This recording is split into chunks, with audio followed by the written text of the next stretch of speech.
was out test driving the 3500 dually Duramax and found a problem. When you're looking at the gauge cluster here, over here we got the transmission temperature, engine coolant temperature.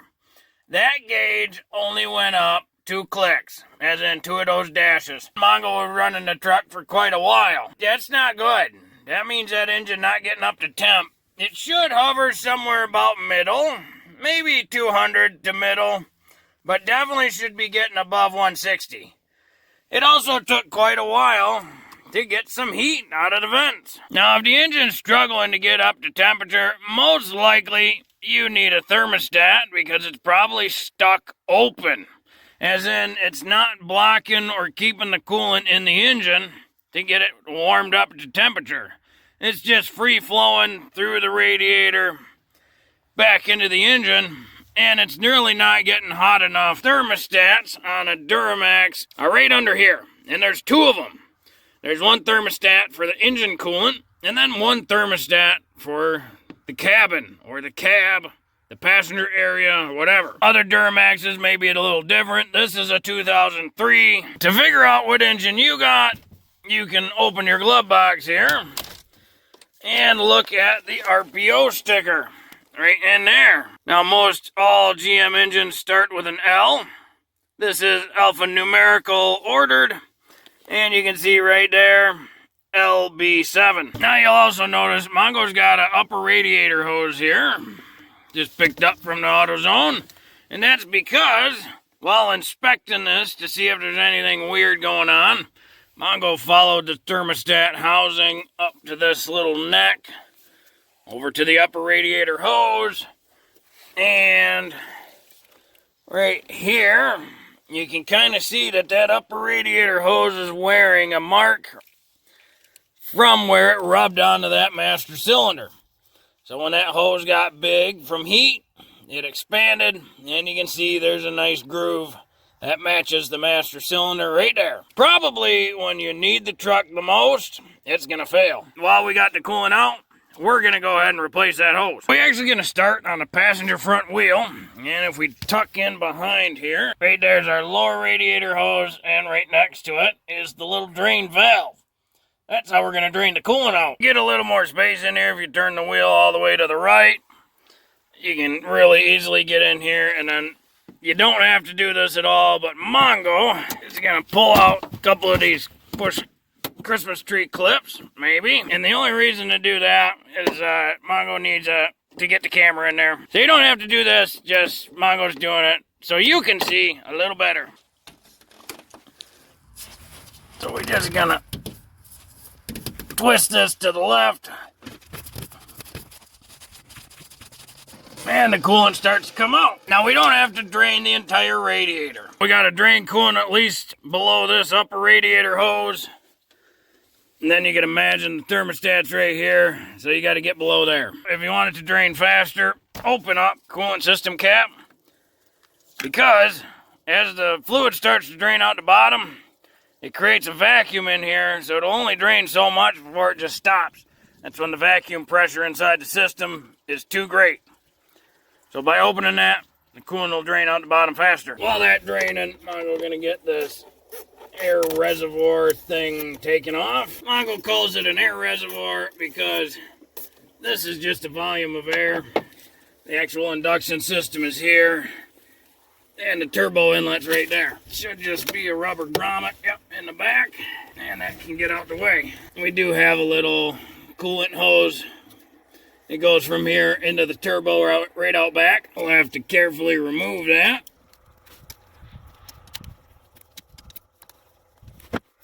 It's just a coolant hose. There shouldn't be much in there as you drain it. And we can undo this upper radiator hose.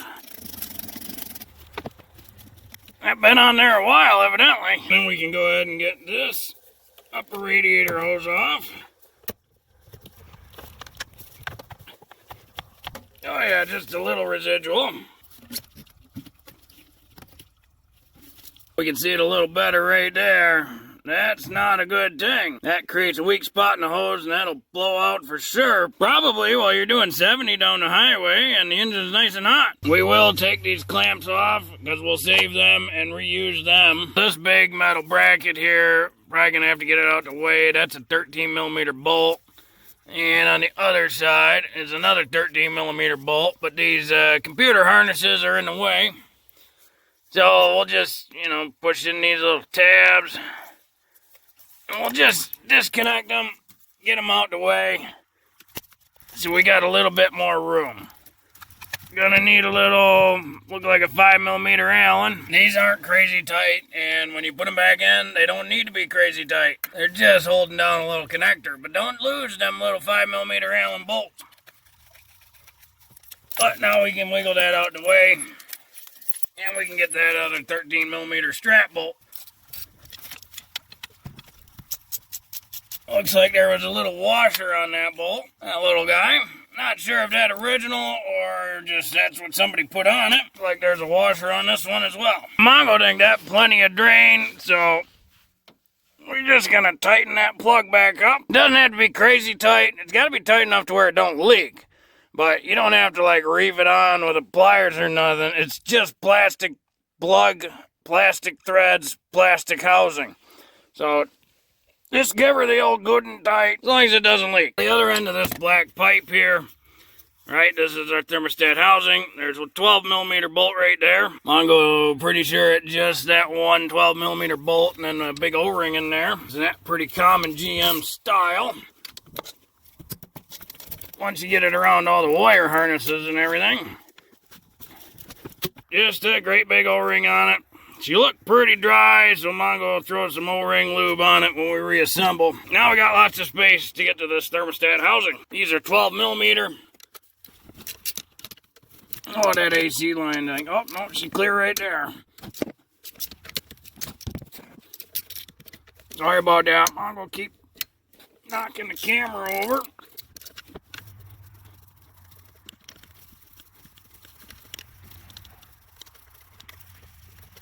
Mongo taking these bolts out so we don't lose them. Boy, she's stuck pretty good. Oh, there it goes. Well, that was on there and she didn't like it. One of the thermostats coming with us. She left her seal behind. Mongo don't know if that one was actually knocked upside down. Had to have been knocked. That one had to have been knocked upside down. Now, it is important to note, if the housing came off properly and wasn't stuck like this one, they should go in there like that. It's important to note there are two different thermostats there. This one's got two little holes in it, and they face towards the engine in this direction right like this. The sensing device goes down towards the engine. This is the little mechanical sensing device right there. As that warms up, the thermostat's open. While this is opened up, we might as well run a little rag in here, wipe up any debris. It's good and clean inside here, which is a really good sign for the coolant system. Get our package opened up. There's the part number, it looks like, just for reference. Got our two thermostats. Kind of got these little holes in them. The seals are already installed, so that's a good thing. They're a little bit different, but good. Pretty good height difference on this one. You can kind of see right there. So it looks like that one is open. Also for reference inside here, here's a depiction on how it should go. Front of the engine's that way. So again, the thermostat with the two hole things in it, they face towards the inside of the engine, away from the front. We also got our new radiator hose here. When we look at these on top of each other, they got a similar bend, but you'll notice the one's a bit shorter, which is good, since this is where the master cylinder was rubbing.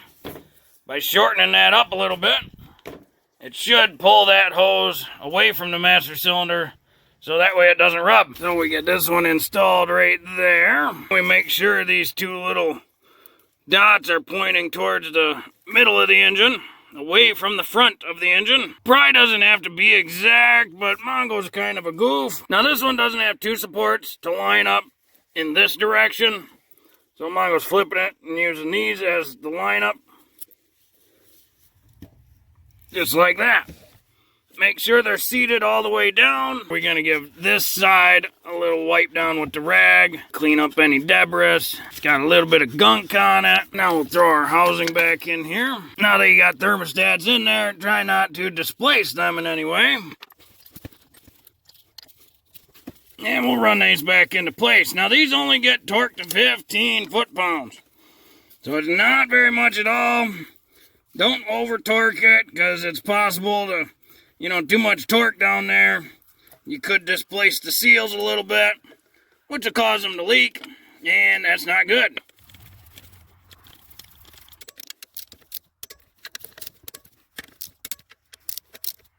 Now this one's actually a bleeder.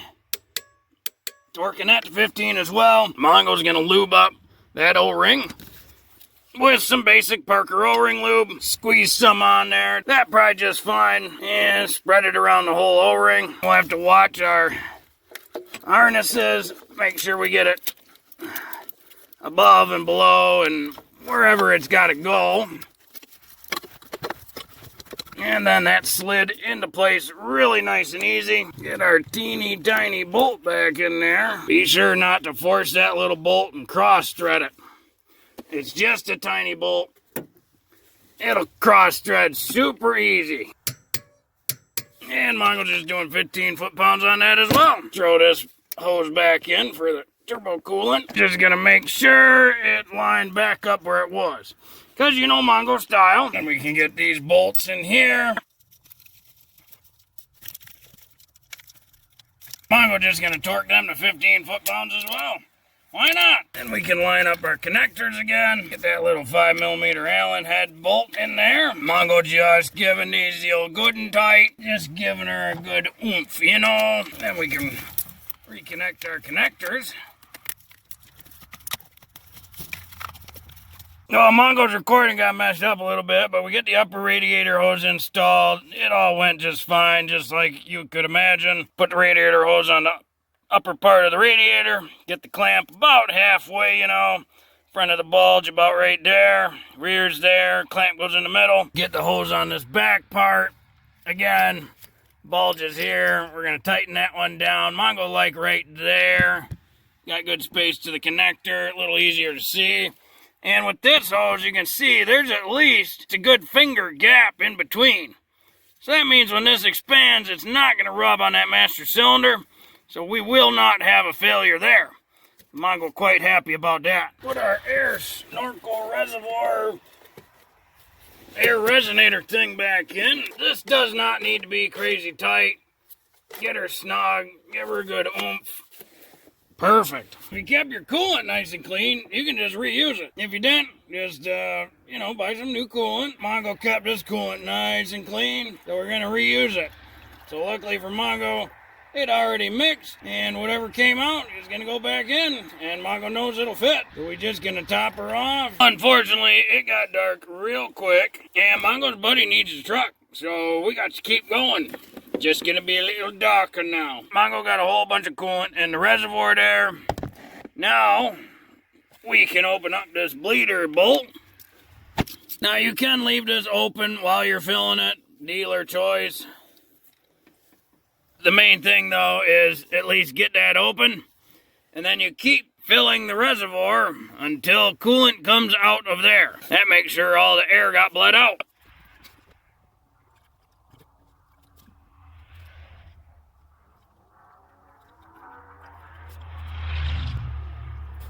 And you can see coolant starting to come out of that hole. So now we know it's full. Then we just gotta close that screw back in. Be sure not to cross thread it. And then we just give it some good and tight. If you do want a spec, you can do 15 foot-pounds. Nope, Mongo overshot a little bit. She's a little above. It's really hard to see in the dark. But now we're gonna close that up. Then we'll fire the engine up. Let it get to operating temperature. Once it reaches operating temperature and the thermostats did open, then we'll let the engine idle for a couple minutes, shut the engine down, let it cool down fully, then we'll check our reservoir and top off as needed. Of course, while the engine's running, we're going to run around, we're going to check for leaks at our hoses. Because these are new, we don't want no leaks there. We're going to check for leaks around this seal. Now, if you still got some residue of coolant, be sure to just hit it real quick with some brake clean and a rag, just so that way you don't have to deal with that. And any other connections we made. So that little hose back there for the turbo, we'll double check there for leaks. And we'll double check our radiator drain plug for leaks. Well, she got up to temp just fine. No leaks nowhere. Everything looks great. Everything looks as it should. And that's the way Mongo likes it. Of course, Mongo just shut it off, so gotta let her cool down and then top off, but everything looking great from here. Well, hopefully this video helped you if you gotta replace the thermostats on your '03 Silverado, any of the 6.6 turbo diesel Chevy Duramaxes with the LB7 at least. It's pretty simple process. The refill process pretty basic and simple. Or if you need to replace the upper radiator hose because it's rubbing on the master cylinder, this one not going to be a problem anymore. Well, if you like this video, be sure to like this video. If you like this video and other videos from Mongo Fix, be sure to subscribe. Mongo is working on all sorts of stuff. Mongo, thank you.